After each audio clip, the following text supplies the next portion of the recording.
¿Sabías que el primer borrador de Star Wars era una historia confusa que casi nadie en Hollywood quería filmar? George Lucas tenía las imágenes, pero le faltaba el alma, hasta que este libro cayó en sus manos. Hoy no vamos a hablar de efectos especiales, sino del código secreto que Joseph Campbell le entregó a Lucas para convertir una película de naves espaciales en un mito moderno que ha durado 50 años.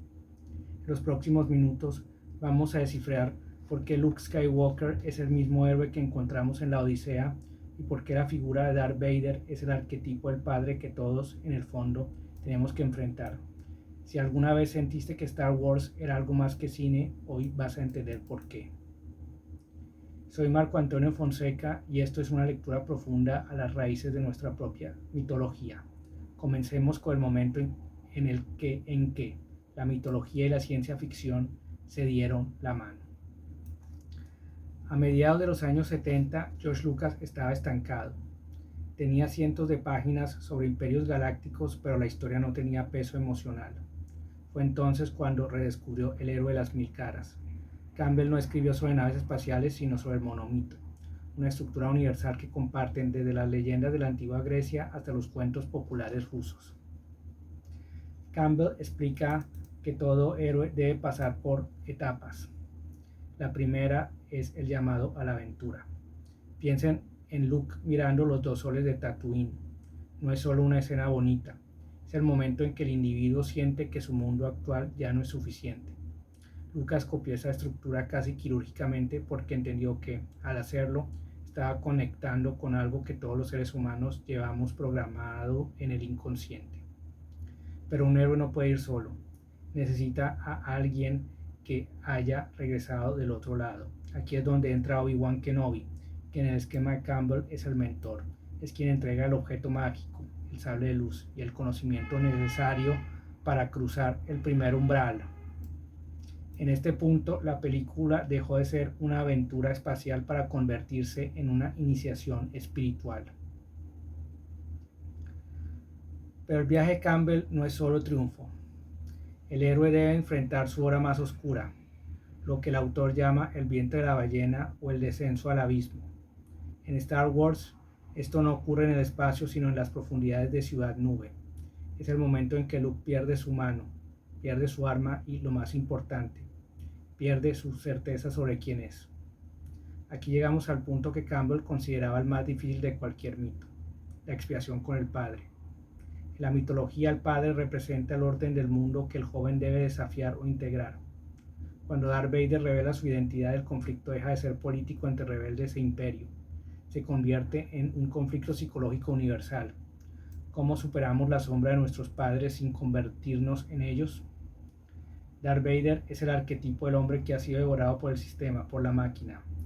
Campbell decía que la armadura de Vader es el símbolo de alguien que no vive su propia vida, sino que sirve a un poder deshumanizado.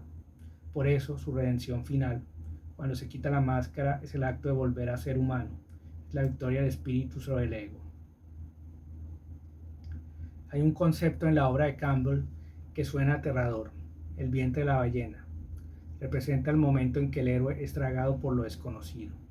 Ya no está en su hogar, pero tampoco ha triunfado. Está en la oscuridad total, donde las reglas del mundo común ya no funcionan. Es una muerte simbólica del antiguo yo para que pueda nacer el héroe. Lucas aplica esto de forma literal y metafórica.